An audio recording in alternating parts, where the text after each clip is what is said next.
সারা দেশে চলমান রাজনৈতিক অস্থিরতা ছড়িয়ে পড়ায় ওষুধ শিল্প খাতের প্রতিষ্ঠানগুলো বাধাগ্রস্ত হচ্ছে।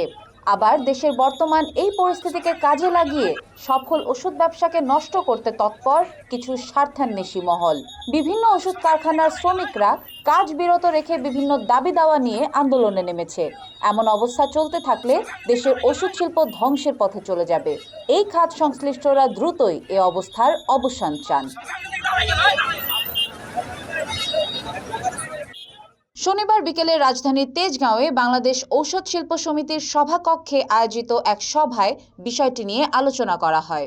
বাংলাদেশ ঔষধ শিল্প সমিতির জেনারেল সেক্রেটারি এস.এম. শফিউজ্জামান বলেন, আমরা 98% ওষুধ নিজেরা তৈরি করছি এবং 98% ওষুধের মধ্যে আমরা 2% শুধু ইম্পোর্ট করি এবং আমরা 155টি দেশে বাংলাদেশের ওষুধ রপ্তানি করি।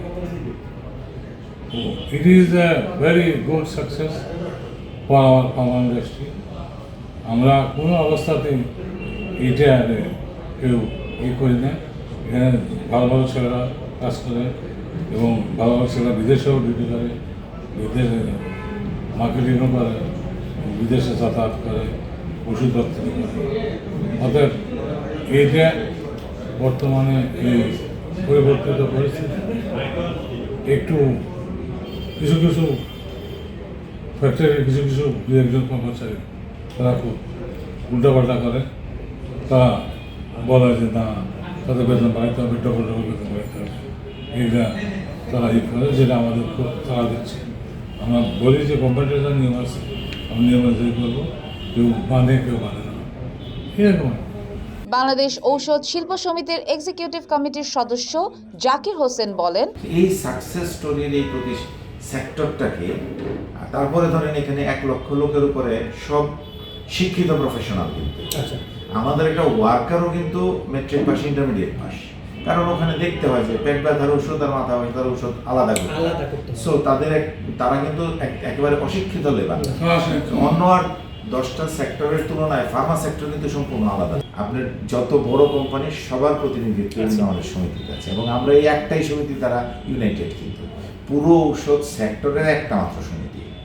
হ্যাঁ, সো আমরা এত বছর যাবত এটার নেতৃত্ব দিয়ে আসছেন এবং আমরা তাদেরই সাথে আলোচনা করলাম আজকে যে আমরা কীভাবে নতুন পরিস্থিতিতে আমরা বন্যা হচ্ছে, বিভিন্ন প্রচুর আহত হয়ে আছে ছাত্র জনতা, তাদেরকে কিভাবে সহায়তা করতে পারি, বন্যাতে কিভাবে সহায়তা করতে পারি, বড় সাপোর্ট আমরা দিচ্ছি। হসপিটালে যারা ভর্তি আছে তাদের চিকিৎসার পুরো ব্যয়ভার ঔষধ শিল্প সমিতি বহন করতেছে। বাংলাদেশ ঔষধ শিল্প সমিতির উপদেষ্টা খন্দকার তারিকুল ইসলাম বলেন, বাইরের যে কম্পিটিটর আছে তারা তাদের এজেন্টকে ঢুকিয়ে দিয়েছে দেশে, তারা তাদের এজেন্টকে ঢুকিয়ে দিয়েছে ইতিমধ্যে দেশে, এবং তারা ওষুধ শিল্পকে ধ্বংস করার জন্য যেই খেলা শুরু করেছে সেই খেলা বুঝতে পারছে না আমাদের দেশের শ্রমিকরা। এবং যখন এই ফ্যাক্টরিগুলো বন্ধ হবে, প্রথমে তারা গরিব, তাদের চাকরিটা চলে যাবে, তাদের সংসার চলবে না। আর আমরা যে সেক্টরে স্ট্রং হয়ে গেছিলাম সেই সেক্টরকে ধ্বংস করতে পারলে আমাদের কম্পিটিটররা লাভবান হবে। একমি পেস্টিসাইড লিমিটেডের ব্যবস্থাপনা পরিচালক মিজানুর রহমান সিনহা বলেন, সরকারি হেল্প ছাড়া এখানে আমরা যত কিছুই করি পুরো কিছু দিয়ে কিন্তু শেষ হবে না। এবং ওই ছাত্র সমাজকে যদি আমরা ইনভলভ করতে যাই বা রাজনৈতিক দলকে ইনভলভ করতে যাই, আর ইনভলভ হবে কি না সেটাও একটা বড় প্রশ্ন। আমি ছিলাম না দেশে, আমি থাকলে জানি না কী করতাম। 18টা দফা তারা সই করে নিয়ে গেছে এবং কালকে আমি এই যে কয়েকদিন তো ফ্যাক্টরি বন্ধ হয়েছিল, কালকে অফিস খুললে রবিবার শুক্র শনিবার বন্ধ থাকে, কালকে খুললে আবার বুঝবো কী অবস্থা। মানে এখানে কি স্যার শ্রমিকদের একটা অংশ কি এটা অস্থির করার চেষ্টা করছে, এরকম মনে করছেন? আমি ফিজিক্যালি ছিলাম না বলে আমার যেটা মনে হয় অবশ্যই উস্কানি কেউ না কেউ আছে। আমার তো কোনো দিন এরকম ঘটনা ঘটে নাই আমার লাইফে। প্রতিকূলতা ভেদ করে বাংলাদেশের ঔষধ শিল্প এগিয়ে চলুক নির্বিঘ্নে, দেশে ও বিদেশে বাংলাদেশের নাম উজ্জ্বল হোক, এ প্রত্যাশাই করছেন সংশ্লিষ্ট ক্ষেত্রের বিশেষজ্ঞগণ।